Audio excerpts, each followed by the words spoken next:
Otep, bien-aimés frères et sœurs, vous connaîtrez la vérité et la vérité vous affranchira. Ça, c'est pas moi qui le dis, c'est la Bible qui le dit. Mais moi, je vous dis mieux. Vous connaîtrez la vérité historique, notamment celle de vos ancêtres kémites, et vous aurez une vision globale de ce que c'est que la vraie souveraineté politique. J'ajoute, vous reviendrez à la spiritualité africaine ancestrale et vous comprendrez les enjeux de l'indépendance économique. Et pour terminer, vous accepterez votre identité culturelle kémite et vous obtiendrez deux choses. La première, c'est la paix. La seconde, c'est le développement, à une condition. L'unité de toute l'Afrique noire, l'unité de tous les Noirs du monde entier.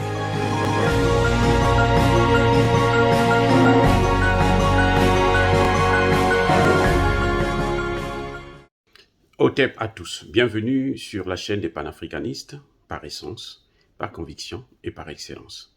Celle des citoyens kémites, par nécessité et obligation de combat. Nous sommes une chaîne qui n'est guidée que par nos ancêtres, et rien que par les ancêtres qui appartiennent à l'égrégore du monde noir.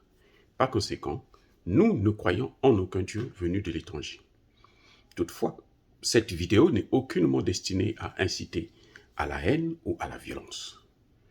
Car nous menons un combat spirituel d'abord et avant tout, ensuite politique, géopolitique et géostratégique, contre l'impérialisme, le colonialisme, le néocolonialisme et l'endocolonat, sur la base du principe fondamental que nos ancêtres nous ont laissé, qui est celui de la Mahat, c'est-à-dire vérité et justice. Donc, vous êtes en droit de connaître la vérité, et nous avons l'obligation de vous dire la vérité, et rien que la vérité, afin que justice soit rendue à l'Afrique. C'est pour ainsi dire notre modeste contribution dans cette noble lutte en faveur de la souveraineté, la dignité et l'unité africaine. Et ça, c'est le panafricanisme. Bien-aimés frères et sœurs, à propos de l'intervention militaire des Fama dans le village de Moura, les Nations Unies, comme d'habitude, avec à leur tête la France, RFI, France 24 et TV5, tous les médias occidentaux, disent qu'il y a encore eu violation des droits de l'homme. Il y a eu massacre, il y a eu crime de guerre, il y a eu, je ne sais, tous les noms. Je ne sais pas ce qu'ils appellent, eux, violation des droits de l'homme. Est-ce que violation des droits de l'homme, ce n'est pas la violation de la souveraineté d'un État, c'est-à-dire, en l'occurrence, l'État malien? La violation des droits de l'homme, elle commence d'abord par la violation de la souveraineté d'un État. C'est ce que vous avez vu lorsque les djihadistes viennent dans les valises des Occidentaux pour venir envahir l'Afrique. Ils viennent, ils occupent un village. Et lorsque l'armée vient de le déloger, on trouve qu'il y a eu violation des droits de l'homme. C'est-à-dire que c'est trop abusif. Les Européens, là, ils veulent nous coloniser. Ils veulent encore nous recoloniser. Ils pensent que nous sommes au siècle où on doit continuer à tolérer leurs imbécilités. Ceux qui demandent à ce que le Mali puisse sortir de la CEDEAO, je dirais plutôt que le Mali devrait sortir de l'Organisation des Nations Unies. Ce serait nettement mieux. C'est-à-dire qu'aujourd'hui, le Mali devait suspendre des relations, notamment avec les pays européens. Suspendre les relations diplomatiques, ce serait la meilleure des choses. Au lieu de sortir de la CEDEAO, qui est notre organisation, qui nous appartient à nous, c'est notre chose à nous, ça nous appartient. Même si elle est mal gérée par des Occidentaux, par les Français, parce qu'ils arrivent à corrompre nos dirigeants en payant les salaires des fonctionnaires de cette agence. Non, écoutez, si les Nations Unies veulent parler des droits de l'homme, ils ont eu plus de 10 ans, depuis que la force des casques bleus est là au Mali, ils ont eu tout le temps pour parler des droits de l'homme, pour régler la situation. Ils ne l'ont pas fait. Qu'ils cessent d'emmerder le gouvernement, de distraire le gouvernement malien.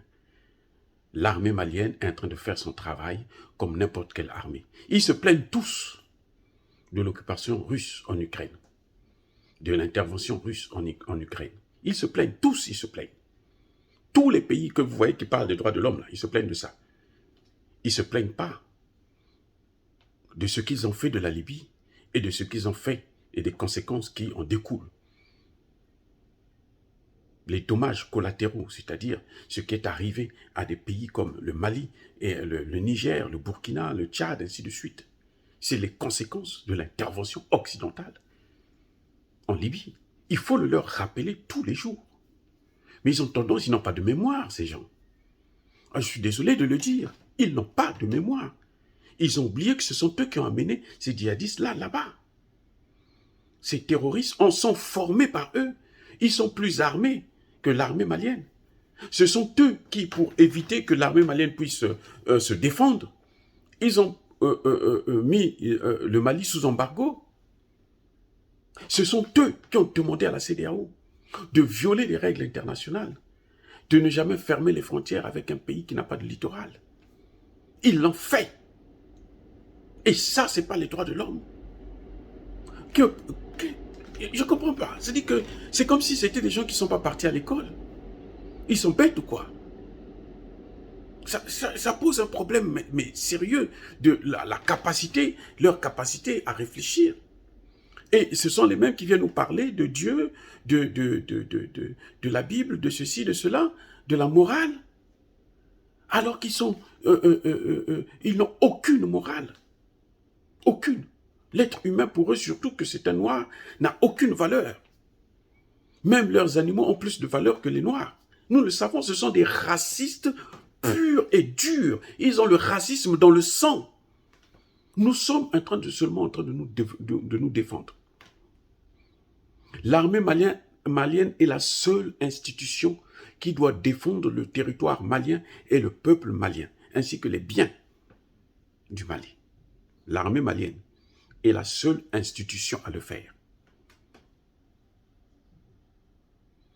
L'armée malienne a bien précisé par la voix de son chef d'état-major que toutefois qu'il y a violation des droits de l'homme, il y a suspicion de violation des droits de l'homme, il y a des sanctions qui sont prises en l'encontre de ceux qui commettent ces violations, qu'il y a des enquêtes qui sont systématiquement ouvertes. Et on veut que ce soit les Nations Unies qui mènent des enquêtes. Est-ce que le mandat des Nations Unies, c'est celui-là? Quand les Nations Unies sont venus là, ils étaient venus pour mener une enquête contre les djihadistes, puisque le territoire était occupé. Lorsque les djihadistes là ont occupé 80% du territoire avec la France, Barkhane et Takuba, qu'est-ce que les Nations Unies ont dit? Attendez, ne nous prenez pas pour des idiots. Non, ça suffit. Je suis désolé, nous comprenons ce qui se passe. Nous savons nous savons qu'est-ce que les droits de l'homme. Nous connaissons ça mieux que vous. Parce que les droits de l'homme, d'ailleurs, ont été créés. Ils ont commencé au Mali, avec la constitution du Mandin. Le Mali, ce n'est pas les États-Unis, ce n'est pas l'Union européenne. C'est le Mali qui est le créateur même de ce que vous appelez aujourd'hui droits de l'homme.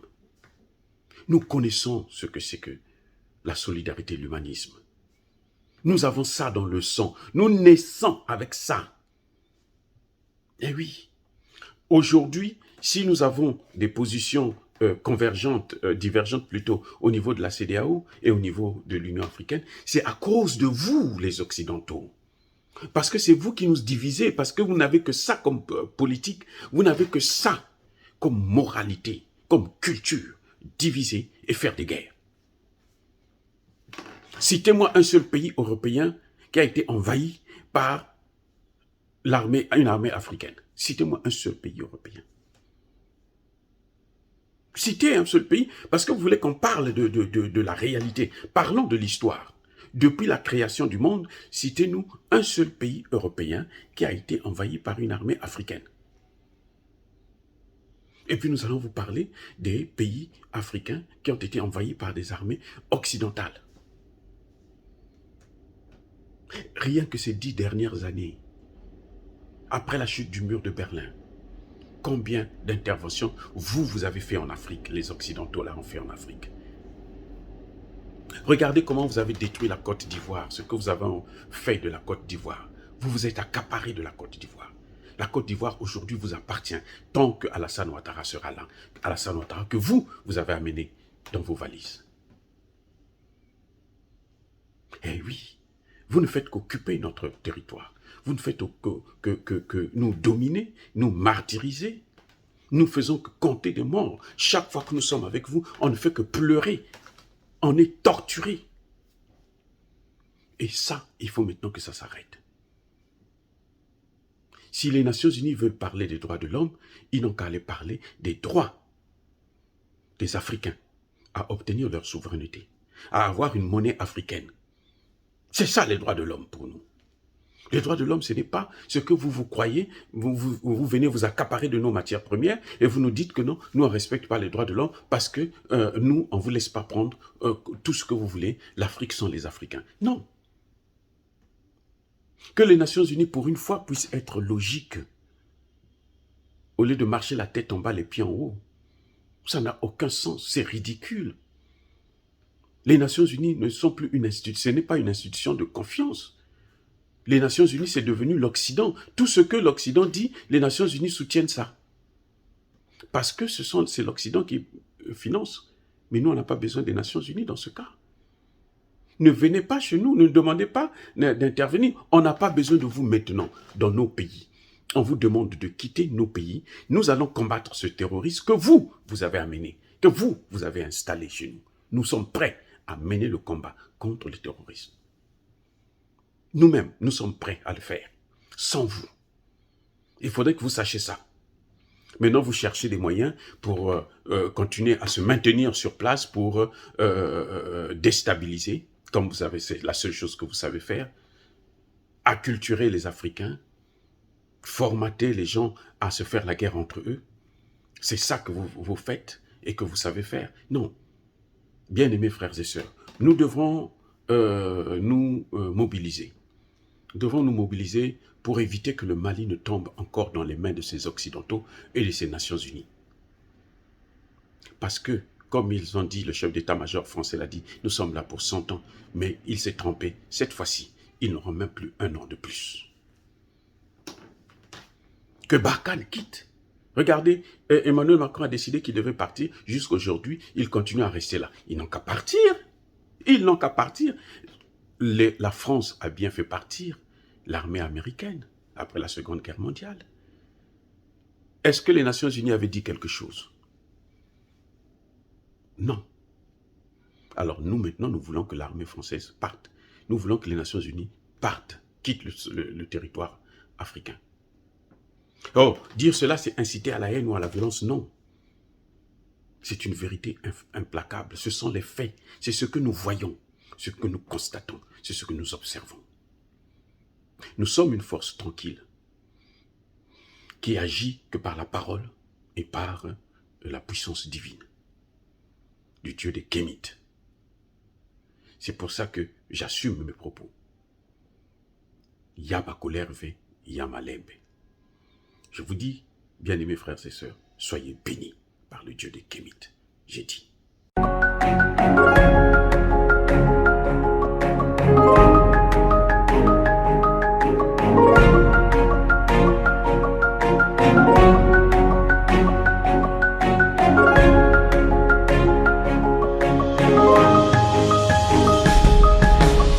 Eux, ils marchent par la foi et non par la vue.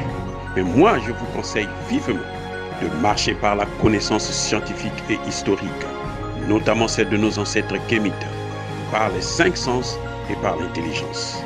Otep, vive l'Afrique éternelle et que Dieu vous bénisse. Abou Apia.